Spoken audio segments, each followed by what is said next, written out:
അമേരിക്കയുടെ ഒരു പ്രതിരോധ രഹസ്യാന്വേഷണ റിപ്പോർട്ട് വന്നിട്ടുണ്ട്.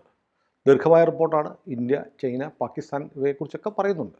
അതിനകത്ത് വളരെ പ്രധാനപ്പെട്ട ഒരു ഭാഗം, പാകിസ്ഥാന് വെപ്പൺസ് ഓഫ് മാസ് ഡിസ്ട്രക്ഷൻ, കൂട്ടത്തോടെ ആളുകളെ കൊല്ലാൻ കഴിയുന്ന ആയുധങ്ങൾ, അത് രാസായുധങ്ങൾ, ജൈവായുധങ്ങൾ, ആണവായുധങ്ങളാണ്. ഈ 3 കാറ്റഗറിയിലാണ് കൂട്ടത്തോടെ ആളുകളെ കൊല്ലാൻ കഴിയുന്ന ആയുധങ്ങൾ WMD എന്ന് പറയുന്നത്. ഈ WMD weapons of mass destruction പ്രധാനമായും ചൈനയാണ് പാകിസ്ഥാൻ കൊടുക്കുന്നത് എന്ന് പറയുന്നുണ്ട്. അതുകൂടാതെ ഒരു 3-4 രാജ്യങ്ങളുടെ പേര് കണ്ടു. അതായത് ഇതിനുള്ള സംവിധാനങ്ങൾ, അസംസ്കൃത വസ്തുക്കളോ ഇൻഗ്രീഡിയൻസോ ഒക്കെ ട്രാൻസ്ഷിപ്പ് ചെയ്യുന്നത് ഹോങ്കോങ് തുറമുഖം, സിംഗപ്പൂർ തുറമുഖം, UAE, അതുകൂടാതെ തുർക്കി എന്ന് പറയുന്നുണ്ട്. അപ്പോൾ തുർക്കി എന്ന് പറയുമ്പോൾ UAE വന്നപ്പോൾ എനിക്ക് സ്ട്രേഞ്ച് ആയിട്ട് തോന്നിയാണ്. UAE ഇന്ത്യക്കുമായിട്ട് വളരെ നല്ല ബന്ധമുള്ള രാജ്യമാണ്. അപ്പോൾ അവരറിഞ്ഞുകൊണ്ട് ചെയ്യുന്നതല്ലേ. നമ്മുടെ ഇപ്പോൾ ഒരു കപ്പൽ വന്നിട്ട് പോയല്ലോ, മുങ്ങി നമ്മുടെ തുറമുഖത്ത് വന്നു, പല രാജ്യങ്ങളിൽ നിന്ന് വരുന്ന കപ്പലാണ്. ആ കപ്പലിൽ എന്ത് കണ്ടെയ്നറിനകത്ത് എന്തൊക്കെയുണ്ടെന്ന് നമുക്കറിയില്ല, അത് വസ്തുതയാണ്. അതുപോലെ UAE തുറമുഖം വഴി വരുന്ന ഒരു കപ്പലിലെ കണ്ടെയ്നറിൽ എന്തുണ്ടെന്ന് UAE അറിയണമെന്നില്ല. പക്ഷേ അതിനകത്ത് തുർക്കി വരുമ്പോൾ നമുക്കൊരു സംശയമുണ്ട്. ഇന്ത്യക്കെതിരെ പാകിസ്ഥാനെ പരസ്യമായി സഹായിക്കുന്ന നിലപാടെടുത്ത രാജ്യമാണ് തുർക്കി. അപ്പോൾ ജൈവായുധങ്ങൾ അല്ലെങ്കിൽ രാസായുധങ്ങൾ അല്ലെങ്കിൽ ആണവ ആയുധങ്ങൾ, ആളുകളെ കൂട്ടത്തോടെ കൊല്ലാൻ കഴിയുന്ന ആയുധങ്ങൾ പാകിസ്ഥാന് കൊടുക്കുന്നതിൽ തുർക്കി ഉണ്ട് എന്നാണോ മനസ്സിലാക്കേണ്ടത്? മുമ്പത്തെ ഒരു അമേരിക്കയുടെ രേഖയിലും ഇതിപ്പോൾ US defence intelligence agency report, അതിലാണ് ഇത് വന്നിരിക്കുന്നത്. ഈ ചൈന എന്തായാലും ചെയ്യുന്നുണ്ട്. ഹോങ്കോങ്, സിംഗപ്പൂർ, തുർക്കി, UAE തുറമുഖങ്ങൾ വഴി ഈ ആണവ ഘടകങ്ങൾ, കാരണം പാകിസ്ഥാന് രാസായുധവും ജൈവായുധം ഇല്ല എന്നാണ് പൊതുവെ വിശ്വാസം എന്നേ പറയാൻ പറ്റുള്ളൂ. പക്ഷെ ഇറാഖിനെതിരെയൊക്കെ അമേരിക്കയുടെ ആക്രമണങ്ങളൊക്കെ ഉണ്ടായത് WMD ധാരാളം ഉപയോഗിക്കുന്നു എന്ന് പറഞ്ഞിട്ടാണ്. രാസായുധം, ഏജന്റ് ഓറഞ്ച് എന്നൊക്കെ പറഞ്ഞ അക്കാലത്ത് അതിന്റെ പേരിലാണ് സദ്ദാം ഹുസൈനെ ഓടിച്ചിട്ട് പിടിച്ചതും അവസാനം ഒന്നുമില്ലെന്ന് കണ്ടതും. അപ്പോൾ ഇത് മുമ്പൊരു അമേരിക്കൻ രേഖയിൽ ഈ ആണവ കമ്പോണൻസ് പാകിസ്ഥാന് കൊടുക്കുന്ന രാജ്യങ്ങളുടെ പട്ടികയിലും തുർക്കി ഉണ്ടായിരുന്നു. ബെൽജിയം, ഫിൻലൻഡ്, ജപ്പാൻ, സ്വീഡൻ, തുർക്കി. അപ്പോൾ രേഖകളിലൊക്കെ തുർക്കിയുടെ പേര് വരുന്നുണ്ട്. പക്ഷെ തുർക്കിയുടെ പക്കൽ ന്യൂക്ലിയർ സംവിധാനങ്ങളൊന്നും ഇല്ലല്ലോ. തുർക്കി ആണവശക്തി അല്ല ലോകത്ത്. അപ്പോൾ നമ്മൾ നോക്കുമ്പോൾ തുർക്കി പക്ഷേ ആണവശക്തി ആകാനുള്ള ഒരു ശ്രമം നടത്തുന്നു. അപ്പോൾ ഇസ്രയേലിൻ്റെ ശ്രദ്ധയിലും അത് വന്ന് കാണും. ഇസ്രയേലിനും അത് തീരെ രുചിക്കില്ല, കാരണം അമേരിക്കക്ക് പക്ഷേ പ്രതിസന്ധി ഉണ്ട്. നാറ്റോയിൽ തുർക്കിയെ വെച്ചിട്ടുണ്ട്. നാറ്റോയിൽ തുർക്കി ഉണ്ട് താനും. അപ്പോൾ അവര് 4 VVER 1200 1200 റിയാക്ടറുകൾ, അക്കുയു ന്യൂക്ലിയർ പവർ പ്ലാന്റ്, അത് ഈ കൊല്ലം ശരിയാവും തുർക്കിയിൽ. അപ്പോൾ തുർക്കി പതുക്കെ ഒരു ആണവശക്തിയായി മാറാൻ പോകുന്നു. 4 റിയാക്ടറുകൾ, അക്കുയു ന്യൂക്ലിയർ പവർ പ്ലാന്റ്, അത് മെർസിൻ എന്ന് പറഞ്ഞ പ്രവിശ്യയിലാണ്. അപ്പോൾ അവിടെ ഈ കൊല്ലം അത് ശരിയാവും. വളരെ വർഷങ്ങളായിട്ട് അവർ ശ്രമം നടത്തുന്നുണ്ട് ഒരു ആണവശക്തി ആകാൻ.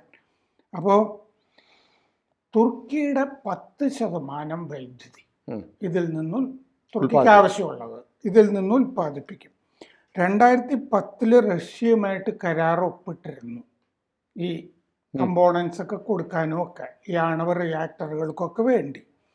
അപ്പോൾ റഷ്യയിലെ റൊസാറ്റോം എന്ന് പറഞ്ഞ പ്രധാനപ്പെട്ട ഈ ആണവ റിയാക്ടർ കമ്പനിയായിട്ടൊക്കെയാണ് കരാർ ഒപ്പിട്ടിരുന്നത്. 1200 MWE മെഗാവാട്ട് ഓരോന്നും ഈ റിയാക്ടറുകൾ. അങ്ങനെയാണ് 4800 മെഗാവാട്ട് ശേഷി ഉള്ള റിയാക്ടറുകൾ ആണ് സ്ഥാപിക്കുന്നത്. പക്ഷെ ഇവിടെ ഒരു പ്രശ്നമുണ്ട്.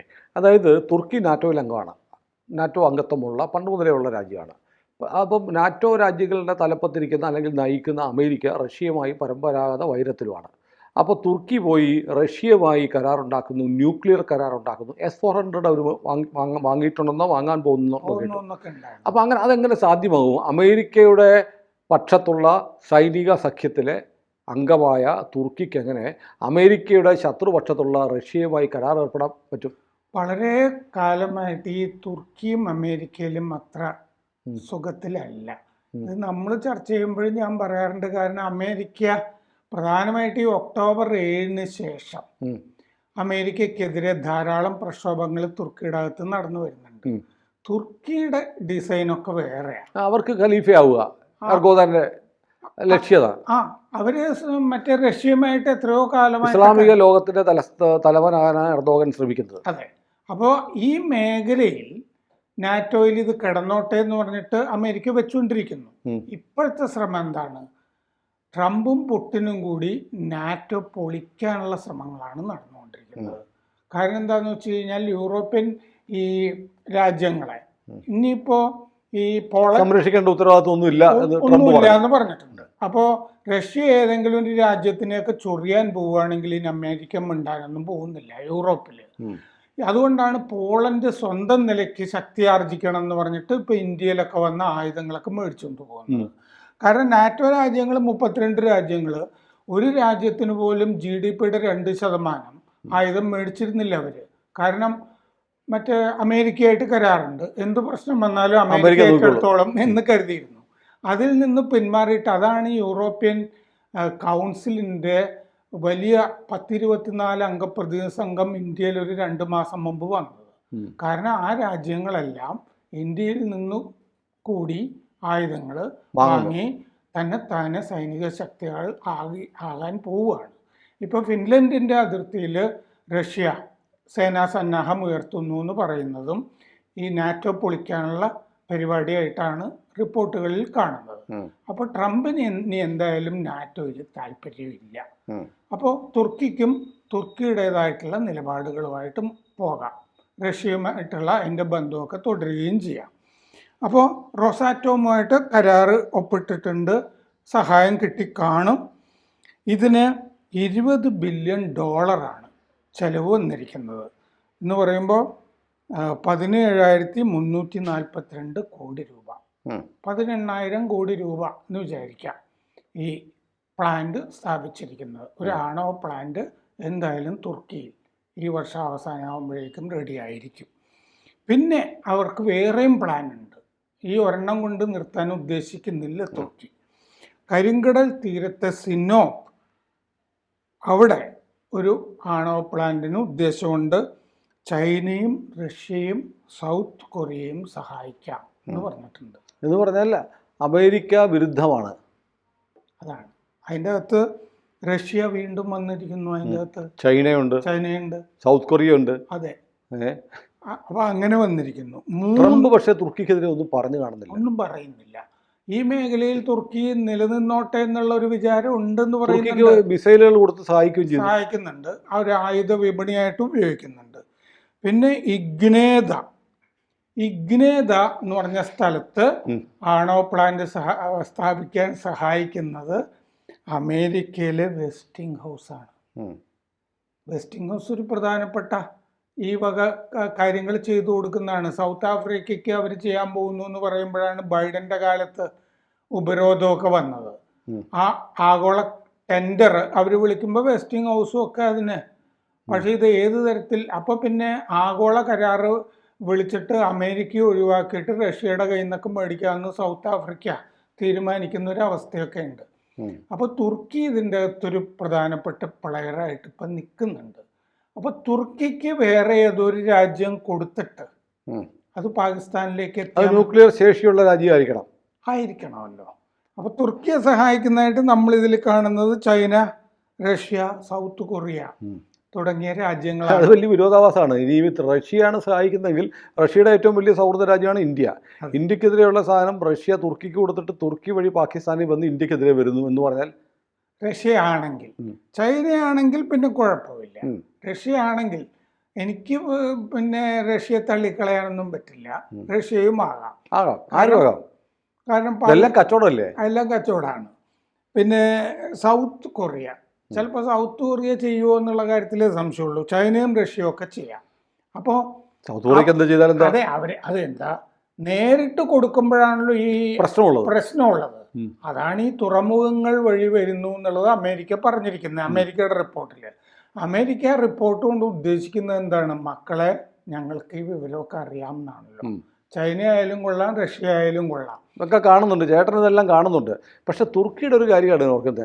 തുർക്കിയെ തലോടുന്ന ആരൊക്കെയാ? America, Russia, China, south Korea. അപ്പോൾ ലോകത്തിലെ എല്ലാവർക്കും രണ്ടു പക്ഷത്തായി നിൽക്കുമെന്ന് നമ്മൾ കരുതുന്ന ആളുകൾക്കെല്ലാം തുർക്കിയോട് സ്നേഹമാണ്. എല്ലാവരുടെയും ലാളന ഏറ്റുവാങ്ങുകയാണ്. ആളുകൾ പറയുമ്പോൾ ഈ ഡിപ്ലോമാറ്റ്സ് ഒക്കെ പറയുന്നത് എന്താണെന്നറിയോ? ഈ നെഹ്റു കുടുംബം എന്ന് പറയുന്ന ഗാന്ധി കുടുംബം എന്ന് അവകാശപ്പെടുന്ന നെഹ്റു കുടുംബം ഉണ്ടല്ലോ, ഇവർക്ക് ആഗോളതലത്തിലുള്ള നെറ്റ്വർക്കിംഗ് ഉണ്ടല്ലോ. ഇങ്ങനെ ഒന്ന് ഈ എർദോഗന്റെ കുടുംബത്തിനുമുണ്ട്. ആ കുടുംബം ആണല്ലോ അവിടെ ഈ കച്ചവടമൊക്കെ ചെയ്യുന്നത്, ഡിഫൻസും ഒക്കെ. അപ്പോൾ ഈ കച്ചവടത്തിലൊക്കെ അവരും ഇടപെടുന്നുണ്ട്, മകളും ഒക്കെ ഇടപെടുന്നുണ്ട്. അയാളുടെ മകളാണല്ലോ ഇന്ത്യയിലെ എയർപോർട്ടിലുള്ള ലഗേജ് കൈകാര്യം ചെയ്ത കമ്പനി നടത്തിയിരുന്നത്. ബെറാക്ടർ ഡ്രോൺ കമ്പനിയുടെ ഉടമസ്ഥനാണ് അവർ നിക്കാഹ് ചെയ്തിരിക്കുന്നത്. സുമയ്യ എന്നാണ് അവരുടെ പേര്. ആ പേര് കണ്ടപ്പോൾ സുമയ്യ ഒരു ഇന്ത്യൻ പേര് പോലെ ഉണ്ടല്ലോ. അതെ, ഇവിടെയും അങ്ങനത്തെ പേരുകളുണ്ട്. അപ്പോൾ മറ്റേ ഡിഫൻസ് എസ്റ്റാബ്ലിഷ്മെന്റിൽ ശരിക്കും കാലുറപ്പിച്ചിരിക്കുന്ന ഒരു കുടുംബമാണത്. അപ്പോൾ ആ കച്ചവടത്തിൽ എല്ലാവർക്കും പങ്കുചേരാം, അമേരിക്കയ്ക്കും പങ്കുചേരാം. ഇങ്ങനെയൊക്കെ ഒരു കച്ചവട ബന്ധമായിട്ട് അങ്ങ് കരുതിയാൽ മതി. ട്രംപിന് ധാരാളം കച്ചവട താല്പര്യങ്ങളില്ലേ മിഡിൽ ഈസ്റ്റിൽ. അതെ അതെ, ട്രംപിന് ഇപ്പോൾ കച്ചവടം മാത്രമേ ഉള്ളൂ. അതെ, അമേരിക്കയുടെ ഭരണമല്ല, സ്വന്തം കച്ചവട താല്പര്യങ്ങളാണ് ട്രംപിനെ ഇപ്പോൾ നയിക്കുന്നത്. കാരണം വിറ്റ്കോഫിന്, ട്രംപ് കഴിഞ്ഞാൽ ഏറ്റവും പ്രധാനപ്പെട്ട റിയൽ എസ്റ്റേറ്റ് ഉടമയാണ് അമേരിക്കയിലെ ഈ വിറ്റ്കോഫ്. വിറ്റ്കോഫിനെ എടുത്തിട്ടാണ് മിഡിൽ ഈസ്റ്റ് എൻവോയ് ആയിട്ട് വെച്ചിരിക്കുന്നത്. മിഡിൽ ഈസ്റ്റിലാണ് ട്രംപിൻ്റെ ആദ്യത്തെ സന്ദർശനം. ട്രംപ് മാത്രമാണ് അങ്ങനെ ചെയ്തിരിക്കുന്നത്. അതല്ലെങ്കിൽ ബ്രിട്ടനിലേക്കോ മിഡിൽ ഈസ്റ്റിൽ പോയിട്ട് ഇസ്രായേലിൽ പോയില്ല, അതും പോയില്ല. പിന്നെ ഇപ്പോൾ 2 ദിവസമായിട്ട് പുട്ടിനെ ചീത്തയും വിളിക്കുന്നുണ്ട്. ഈ വെടിനിർത്താൻ പറഞ്ഞിട്ട് കേട്ടില്ല, യുക്രൈനിൽ ഇങ്ങനെ ചെയ്തുകൊണ്ടിരിക്കുന്നു എന്ന് പറഞ്ഞിട്ട് 2 ദിവസമായിട്ട് റഷ്യ ചീത്തയും പറയുന്നുണ്ട്. അപ്പോൾ എപ്പോൾ വേണമെങ്കിലും സൗഹൃദവും ആകാം, അല്ലാതെ ആകാം. നെതന്യാഹുവായിട്ടും ഇപ്പം ഇത്തിരി അകൽച്ചയിലാണ്. കൂടുതൽ വാർത്തകളും വിശേഷങ്ങളും നിങ്ങളിലേക്ക് എത്താൻ ABC മലയാളം സബ്സ്ക്രൈബ് ചെയ്യുക, ബെൽബട്ടനും അമർത്തുക.